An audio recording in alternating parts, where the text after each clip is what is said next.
And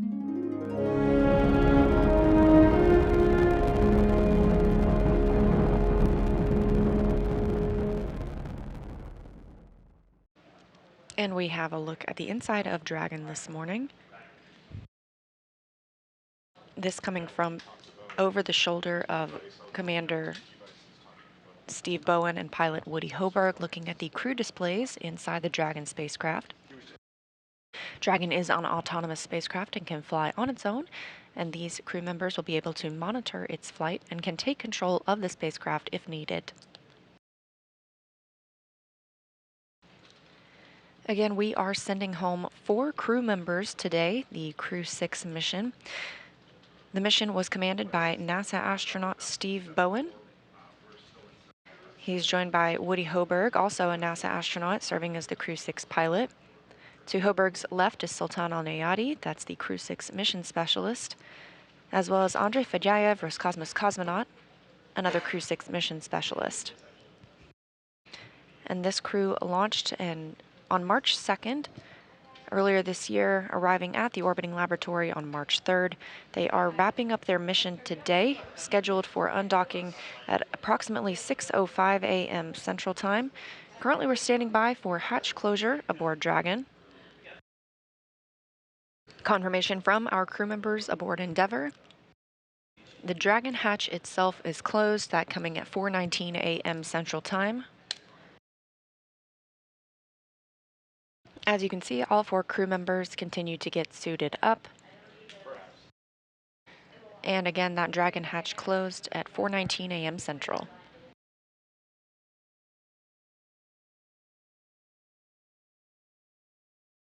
Our crew members on Crew-6, NASA astronauts Steve Bowen, Woody Hoburg, United Arab Emirates astronaut Sultan Alneyadi and Roscosmos cosmonaut Andrey Fedyaev, preparing to return home after 184 days aboard the orbiting laboratory. SpaceX Dragon, we had successful intercom checks. That's 5.2 and 4.010. It's Sunday, September 3rd, here at SpaceX headquarters in Hawthorne, California. We expect Dragon to push away from the space station at 4:05 a.m. Pacific, 7:05 a.m. Eastern with our Crew-6 astronauts. The crew is currently suited up and in the Dragon, and the station hatches are sealed and in preparation for departure. Standing by for undock burns 1 and 2.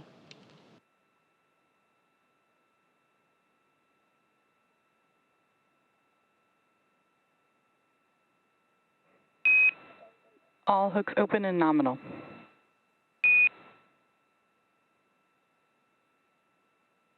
Copy, see the same.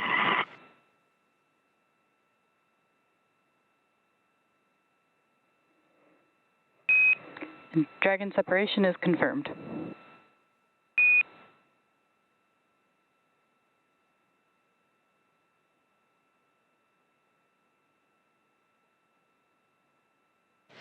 At 6:05 a.m. Central Time, and after 184 days on the International Space Station, Dragon has departed the orbiting laboratory, traveling 256 statute miles over the Pacific Ocean.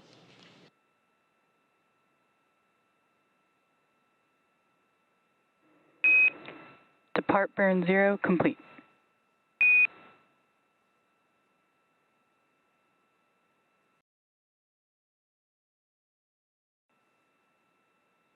And with the successful undocking, again, that coming at 6:05 a.m. Central Time, right on time, Dragon, Endeavour, and Crew-6 begin their journey back to Earth. We're still monitoring from the International Space Station Flight Control Room here in Houston, but to give us perspective from the other side of the operations, I'll toss it back to Gary and Kate in Hawthorne. All right, thank you, Leah, for taking us through that. Yeah, we had physical separation right on time, 4:05 a.m. Pacific time, 7:05 a.m. Eastern time. You can see we're at a nighttime view as the station and Dragon pass over the Pacific Ocean.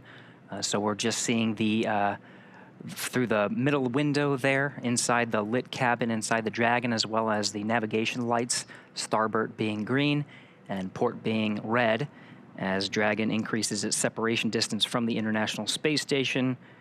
After the 2 undocking burns to physically separate and increase the distance from the docking ring, Depart 0 will send Dragon outside the Keep Out sphere. Keep Out sphere has its own set of rules, is a line about 200 meters away from the International Space Station, so we'll get right outside of that, and we'll wait towards Depart Burn 1. Depart Burn 1 will send Dragon outside the approach ellipsoid. You can see the graphic here. Dragon's trajectory will take it zenith. It'll take it above the International Space Station, and from there it will slow down until it executes Depart Burn 2, which allows the Dragon to decrease its altitude and get to a trajectory about 10 kilometers below the International Space Station in a co-elliptic orbit. For this particular trajectory to meet up with the landing location, the prime location of Jacksonville, Florida, the trajectory allows for 5 departure burns. So we'll see that executed over the next 17 hours until splashdown. We do have a correction to that splashdown time. We're aiming for 12:17 a.m. Eastern Time, which is 9:17 p.m. Pacific Time. And that's again off the coast of Jacksonville, Florida. We hear Depart Burn 1 is complete and nominal. That's a good Depart Burn 1. Again, that sends a trajectory of Dragon outside the Keep Out sphere and approach ellipsoid. We'll continue our coverage until Dragon exits the approach ellipsoid, which will end joint operations between the Dragon and Dragon teams here in Hawthorne and the International Space Station Flight Control teams in Houston. Dragon SpaceX on the big loop. Depart Burn 1 is complete and nominal, and with that, you are go to doff your suits per procedure 4.012, and I'll go ahead and take the cameras external. And just a reminder that ground will be deactivating the big loop following exit from the approach ellipsoid.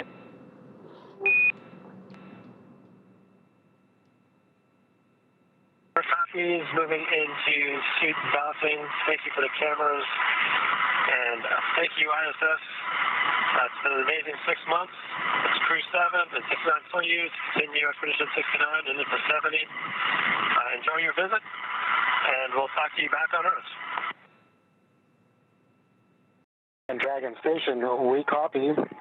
We're going to miss you guys, but it's good to see you go and get back to your families. Great job on the mission. Godspeed, and we'll see you splashing down safely here in about 17 hours. Great job. So again, the crew has doffed their suits. It allows a little bit more comfort as they begin their journey, which will take more than 17 hours from the time of undocking to the time they actually touch down in the Atlantic coast.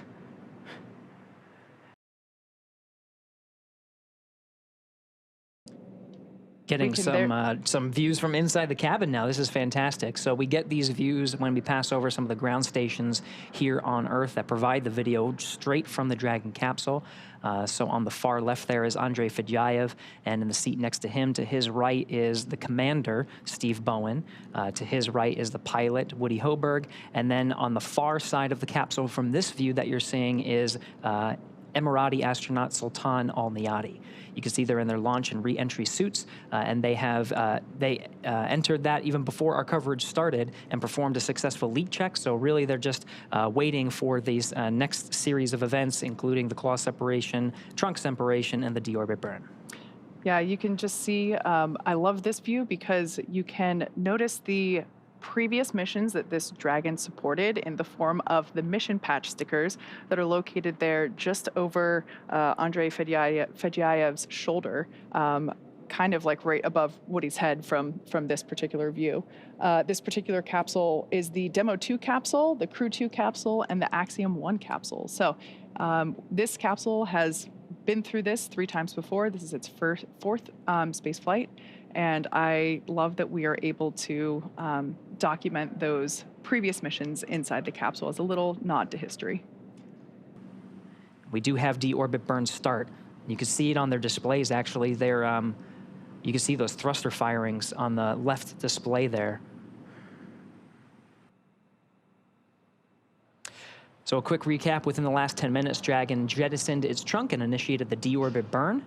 For those operations, NASA and SpaceX closely coordinate with the United States Coast Guard to establish a safety zone to ensure public safety and for the safety of those involved in the recovery operations, as well as the crew on board the returning spacecraft. Multiple notices are issued to the mariners in advance and during recovery operations, and Coast Guard patrol boats are deployed to discourage boaters from entering the splashdown zones. We want to stress to the public the need to respect this safety zone. Recovering a spacecraft from the water is a hazardous operation, and any other boats interfering increases the risk to the astronauts in the capsule, the teams working to recover them from the water, and the safety of those that come too close. For the safety of the crew and your safety, we recommend you sit back and watch, as we'll be bringing you the best possible views of our astronauts' homecoming. Right now, Dragon is flying itself, so all the crew has to do is stay strapped in their seats and keep tabs on things. Great view there of being able to see exactly what the crew can see with respect to those Draco thrusters firing. We're now within the atmospheric entry phase of the return for the Crew-6 crew. Once again, the plasma buildup on the exterior of the capsule results in our inability to command or communicate with the Dragon capsule during this time. This is a great graphic indicating the trajectory. This is an ascending trajectory that Dragon is taking. So as Gary just said, over the Gulf of Mexico, across the Yucatan Peninsula of Mexico. So if you're tuning in from Central Florida, head outside right now, look up, because this looks like our first live view from the WB-57. That's right. This is a high altitude aircraft that has thermal imaging, so we're able to get some of those views of the Dragon vehicle in the middle of its entry interface. Again, we're about 4 minutes in. We have a tally-ho on the vehicle from the WB-57. And actually maybe about 5 minutes in at this point. So maybe a little bit more than 2 minutes. Again, there's some variation in the predicted 7-minute time period. It's not exact. We might hear a little early, a little later. There's that streak I was just mentioning. That's a live view, not thermal. This is heading towards the Atlantic coast of near Jacksonville, Florida. So a beautiful view, very such a striking visual that we have for these nighttime splashdowns. Recovery teams are in position off the coast of Jacksonville, Florida. And we are still targeting our expected splashdown time of 9:17 p.m. Pacific, 12:17 a.m. Eastern. We only have about a minute and some change of this blackout period anticipated. And again, there's some variation on when we can hear from the crew. So what you're seeing on your... Dragon, SpaceX, comm check. So at this point, we're going to hear SpaceX Core begin to hail. As Gary said, this blackout period is estimated. So we're now beginning to reach out to the crew to see if we've regained that communications capability. Dragon, SpaceX, comm check. What you're seeing on your screen now is a live view of the thermal cam on the WB-57. SpaceX Dragon, And we hear Crew-6 from inside the cabin on the back end of the blackout. Copy, Dragon. We see a healthy flight computer. Expect automated chute deployment. SpaceX Dragon, copy. There's our live view of the crew, our first view of them on the other side of that communications blackout. At this point in time, they are re-entering through the Earth's atmosphere over the coast of Florida, heading towards Jacksonville, Atlantic coast. Up next will be the deployment of the drogue parachutes, which should happen in about 2 minutes, just over 2 minutes. SpaceX Dragon, copy. Receive, sir. All right, so that call out just letting the crew know that they can expect to have the initial parachute deployment, that is the drogue parachutes, and that those typically deploy about 18,000 feet. At that point in time, the capsule is going around 350 miles per hour. When the drogues are deployed, they're traveling around 350 miles per hour. At the time that the main parachutes are deployed, just seconds later, they'll be going around 120 miles per hour. Drogue pyros have fired, and we have good confirmation of drogue shoots. 2 drogues. It's a view from inside the parachute bucket.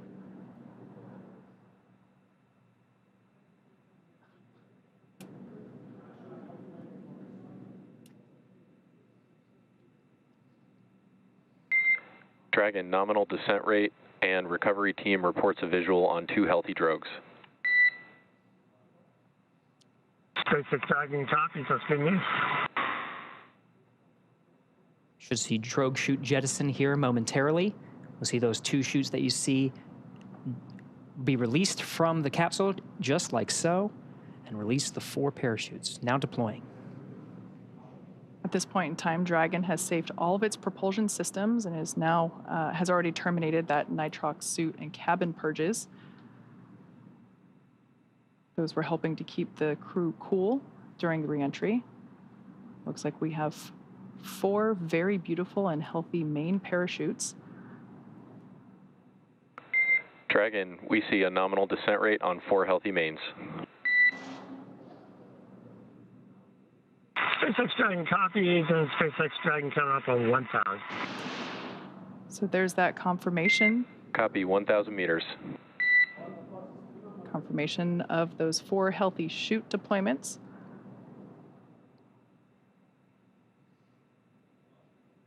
Now standing by for splashdown.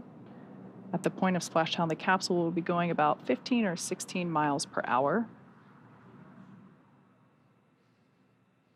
Continuing to decelerate from a rate of from a speed of about 120 miles per hour.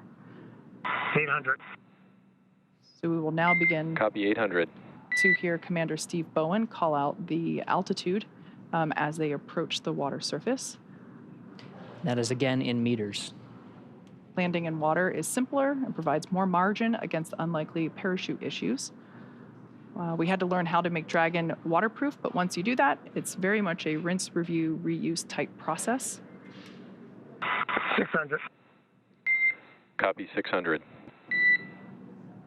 600 meters, and the descent rate is as predicted, meaning we're targeting that splashdown time in about a minute.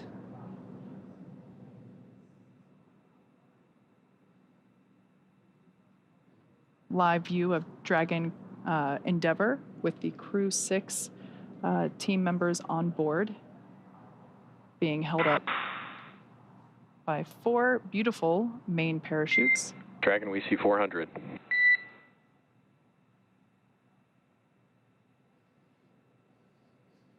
We're now about 400 meters above the ocean surface.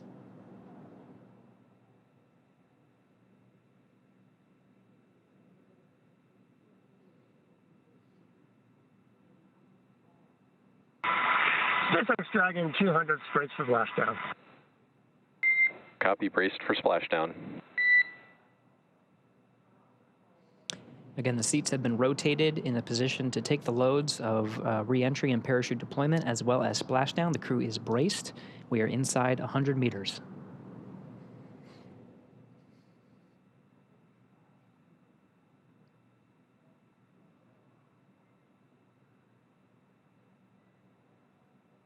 Dragon Endeavour continuing its slow descent. There we can see splashdown on screen. Those parachutes are then cut and released.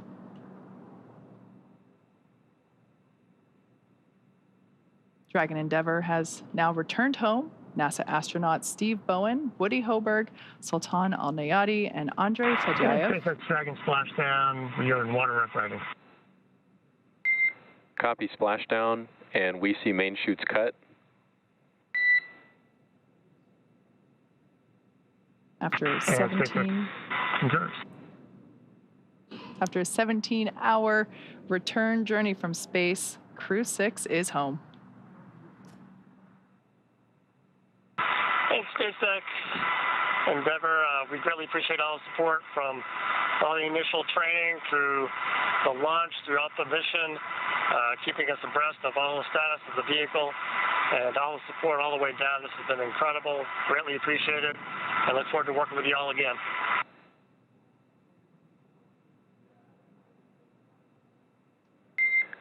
Copy all, and you've got a room full of happy people here. We've got some systems to verify safe before we give the boats a go to approach. I'll be back with you on that topic in a minute.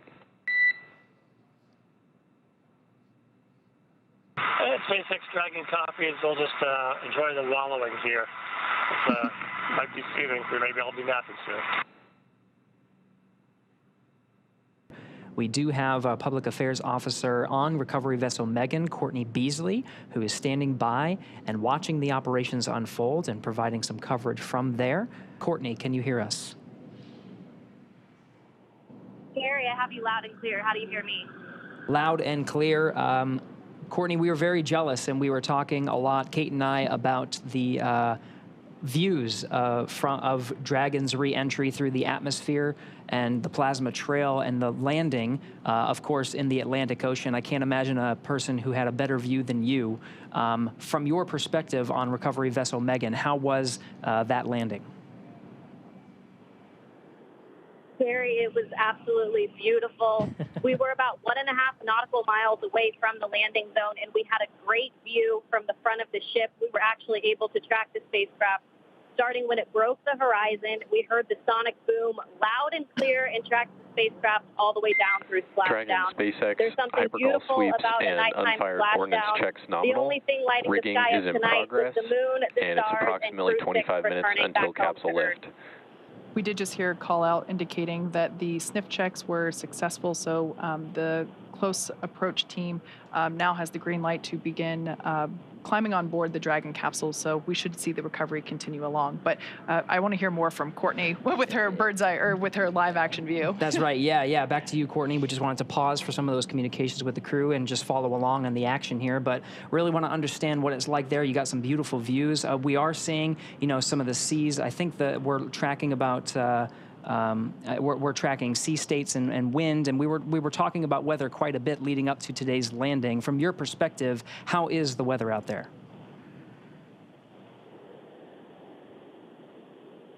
Yeah, Gary, it's about 80 degrees out here right now with fairly clear skies. Like I said, we were able to track that spacecraft pretty good tonight. About 9-mile-an-hour winds out of the east. The waves are considered to be rolling waves, so they're not choppy, but they are pretty big and more spread out rolling waves. But weather-wise, I think the crew will like what they feel when they get out of that capsule today and take their first breath of fresh air back here on Earth. Just to get some appreciation of what it took to stage the recovery forces and be prepared for this moment, just really moments after Dragon splashed down. We saw some of those fast boats rolling out to make sure that they were getting the crew as quickly as possible. Can you give us a sense of what it's taken to make sure the recovery vessels were here at this moment? Yeah, absolutely. Our journey actually started several hours ago in Jacksonville. The MedOps teams and the recovery director boarded the first helicopter, and they were the first group to arrive on the ship about 4.5 hours before splashdown. So those medical teams took the time to get everything situated on the ship and ready to tend to the crew. And about 2 hours before splashdown, they deployed the fast boats into the water. I was actually on the second helicopter out, and we landed on the helicopter pad on top of the vessel about an hour before splashdown. And all of the teams have been hard at work since we touched down on the boat to get their various disciplines ready for Crew-6 to arrive home. Excellent, Courtney. And last question before we let you go is we're seeing some of the recovery personnel on the Dragon capsule preparing for its eventual lift onto recovery vessel Megan. What can we expect to see in the next few moments?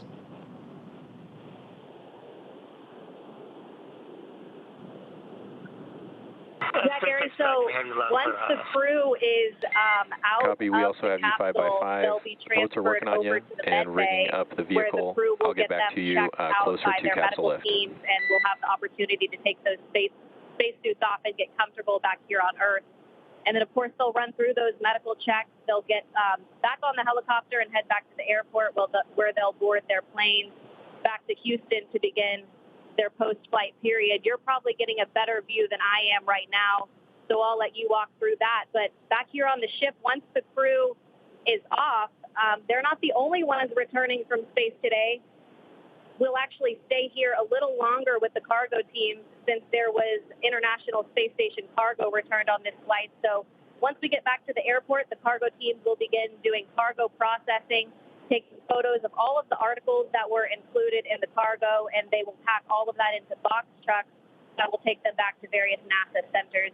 But Gary, an overall beautiful splashdown tonight, and I hope it was the same for you back in Hawthorne. Absolutely, Courtney. We've been getting some fantastic views. Thank you so much for that report. That was Courtney Beasley out on the recovery ship, providing live coverage from the landing site just off the coast of Jacksonville. We're back in the action now, seeing some of the views from the recovery vessel and the recovery operations team, including helicopters, fast boats, jet skis, and of course, we're getting views from some of the ships that are standing by, waiting to actually pull Dragon out of the water. So at this point in time, the Dragon capsule has safed all of its systems. Mission Control did a systems check to make sure that that was true and accurate. They gave the fast approach teams the green light to approach and begin the rigging process, which is what we are now seeing underway. Additionally, they have recovered the parachutes from the water. So those were, we were able to see those being dragged onto a boat. And what we have now is there's one individual that we see kind of like a spider monkey crawling all around the capsule and attaching the necessary rigging, the straps. These are what will help to stabilize and lift the Dragon capsule out of the water and onto the recovery vessel. For tonight's operations, we are using our Atlantic Coast recovery vessel, Megan, and we, hopefully in probably like 30-ish minutes from now, it kind of varies depending on the sea states, which, as we can see, a little bit more waves than some other missions, but still well within the limits for recovery, really probably unfazing to the individuals that are out here doing the work as they train extensively for these operations, whether it's daytime or nighttime. That is the actual, the Dragon's nest that we will be lifting the Dragon capsule onto. The lifting mechanism, it's kind of hard to tell right now, but that almost house-like structure over the end of the aft end of the boat will actuate downward, and then the straps will be used to lift the Dragon capsule, and then the whole thing will actuate back into the orientation that we see it here to help secure, or to place it and to secure the Dragon capsule in that nest. Dragon now in the air, the hydraulic lift being activated, and will be utilized to center Dragon on the nest there at the aft end of the vessel. I love this view because you can see the state of the heat shield. It did such incredible work during atmospheric re-entry.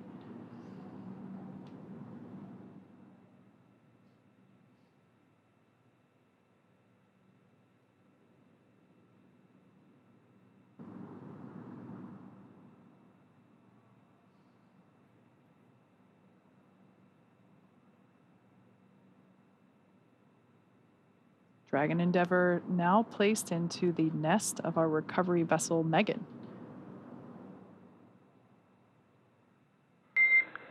Dragon, I'm noticing the cabin lights are off. I'm wondering if you had them off specifically for re-entry. SpaceX Dragon, we did, and you turned them on us. We were enjoying the nice calm lighting. Well, you turned the back off again. Good. We're enjoying the lighting. We have to see what's going on outside this way. No worries on the lighting. Fine with the lights off. I imagine your re-entry was pretty amazing. Side hatch opening should be any minute now, and I think that's about it for me working with you all tonight. It's great to see you back. Steve, Woody, Sultan, Andrey, happy to have you back home safe. And we're happy to be back, and we look forward to catching up with you again real soon. Take care. See, the recovery team is open and waving to the crew. First humans that the Crew-6 has seen on the ground in 6 months. Looks like we got some fist bump action, thumbs up. Seems like the crew is in pretty good spirits after their journey back home. We're not getting audio, but I am getting reports that on the recovery ship there was a big round of applause from all the recovery team on recovery vessel Megan as soon as that side hatch opened for the crew, congratulating them on a successful mission and successful return home. NASA astronaut Steve Bowen, the first to exit the Dragon spacecraft. I think I see a big smile on his face. Helped up by the recovery teams.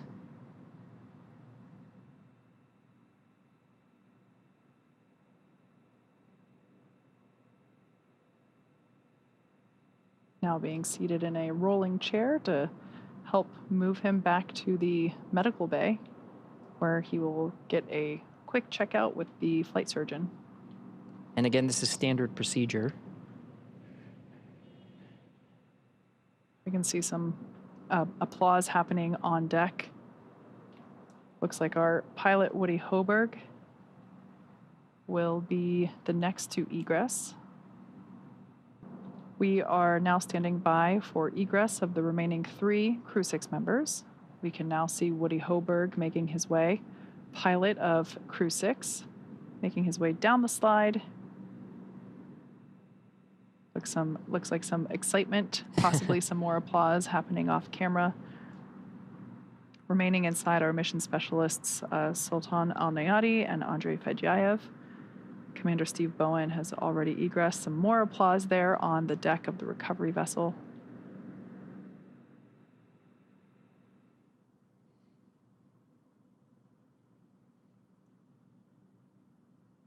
There's Roscosmos cosmonaut Andrey Fedyaev being assisted by the recovery teams onto the rolling chair. He'll also be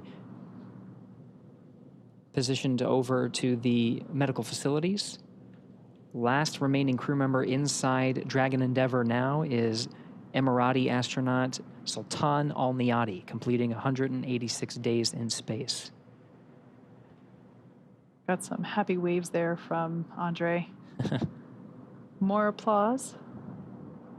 So once again, nominal operations are to assist all crew members to the medical bay. The return to gravity can be pretty jarring on the human body, so we slide them down a little Dragon fun slide, assist them into the wheeled chair, and roll them over to the medical bay. And just like that, the 4th crew member, 1 hour exactly on the nose since splashdown, has now egressed from Dragon Endeavour. Looks like smiles and waves and applause all around. All right. All 4 crew members have egressed Dragon successfully. So now that Steve, Woody, Sultan, and Andre are safely back home on Earth and getting checked out by the NASA medical teams and, of course, the international teams, we're going to wrap up our live coverage of their return. This all kicked off on March 2nd, 2023 from historic Launch Pad 39A at the Kennedy Space Center in Florida. After a successful liftoff and separation from Falcon 9, Steve, Woody, Sultan, and Andre made a 25-hour flight on board Dragon to the International Space Station. Since arriving at the station, they spent nearly 6 months as members of Expedition 68 and 69, executing science experiments, spacewalks, and repairs while aboard the orbiting laboratory, actually more than 6 months. That's right. And their journey home began about 18 hours ago on September 3rd when they closed the hatch to Dragon and undocked from the space station at 4:05 p.m. Pacific time. Then, after 5 successful departure burns and a phasing burn to line up their orbit, Steve, Woody, Sultan, and Andre rested for a few hours before waking up to prepare for re-entry this morning. We jettisoned Dragon's trunk and performed our final on-orbit maneuver, the 16-minute-long deorbit burn, at 8:24 p.m. Pacific time, 3:24 GMT, and that is what put Dragon on its path home to Earth.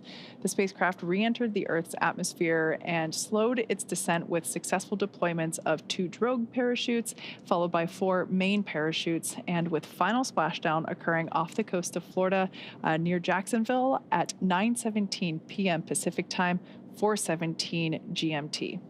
Following that successful splashdown, we saw the SpaceX recovery experts move in really quickly and prepare Dragon Endeavour for its lift onto the recovery vessel. And just almost exactly an hour following splashdown, we saw Steve, Woody, Sultan, and Andrey make their way out of Dragon and into the recovery ship's medical facilities, safe and sound. So after the medical facilities and medical checks, they'll catch a helicopter flight back to shore where they'll transfer to the aircraft that will take them home. Steve, Woody, Sultan, and Andrey will take a NASA plane for the short flight back to Houston, and later Andrey will fly back to Russia and Sultan to the UAE. They'll be reunited with families to bring an end to the mission. It's been an honor and a privilege to share their journey with all of you as we continue in this new era of human spaceflight.